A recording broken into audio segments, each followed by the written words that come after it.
Hi my blossoms, it's me Liann and welcome back to another video.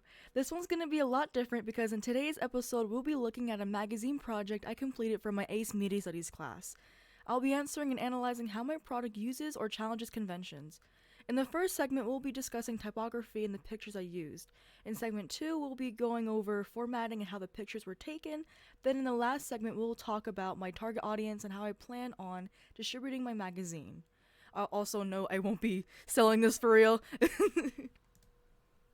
The bold typography stands out against a monochromatic background. The font color is mainly white but varies in different pastel shades of purple. Some of the text is varied in size and arch for artistic dramatic effect. This is done because I knew that if I used different sizes of text, it would stand out and put the focus of the audience's eyes in intended areas on the magazine. This is to make it less overwhelming and have more feng shui. Pictures taken from my magazine were mainly intended to promote a tabletop card game I'm developing, which has a mafia Castano aesthetic, but of course I wanted to showcase the actual video gaming part of the magazine, so I got my gaming laptop and took a picture of it with 2 games on the screen. I spent a good night playing games and snapping pictures. I thought that my magazine should showcase 2 kinds of gaming to match the appeal I was going for. The formatting of the magazine is, to me, very modern with a monochromatic and mysterious vibe. This was done in efforts to grab the reader's attention to a not-so-typical magazine you'd find in the store, but it's, still quite similar.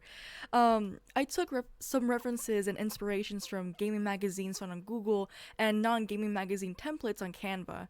Using those combined, I completed the final project on Mark, which was, to be honest, quite challenging since some of the features are limited.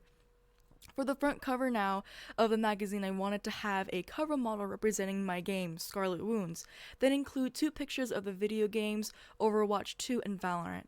I then did the same throughout while including 1 filler topic on Twitch streaming as my extra spice.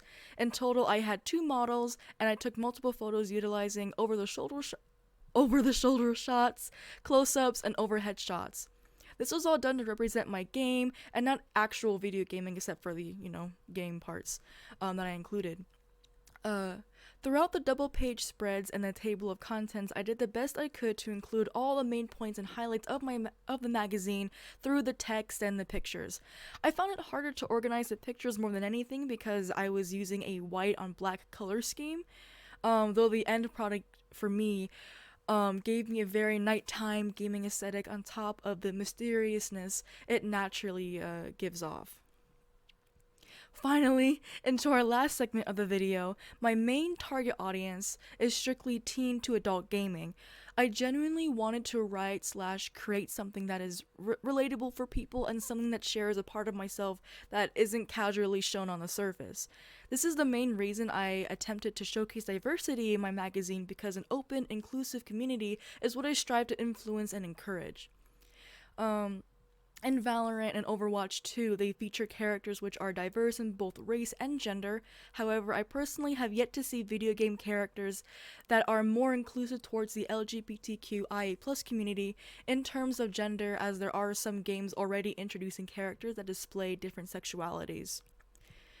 In my game, Scarlet Wounds, it has similarities to other tabletop games like D&D, where anyone can create their character to be any race, species, sexuality, gender, and a whole lot of other things. Games featuring more inclusive media help influence and/or educate its audience that can motivate others to educate and explore themselves. I want to grow a community that is both open-minded and open to exploration, which is why I'll be using media for my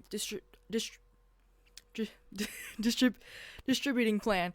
Sorry.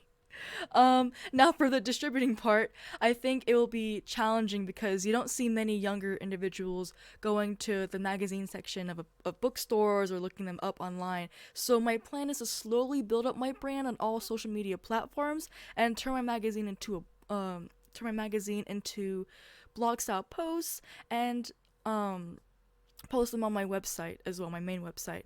When I'm able to make a sufficient amount of income, I can buy a domain for my main website to increase audience interaction and traffic. If my brand becomes popular enough, I can create and sell exclusive hard copy magazines for people to buy and have in their homes. These will include newer content which can't be freely viewed like the other content. Or if my brand does start to gain traction, I can open up a Patreon account and sell exclusive content there. And with that, this concludes the behind the scenes of my magazine project and today's episode. I'll see y'all in the next one. Bye, everyone!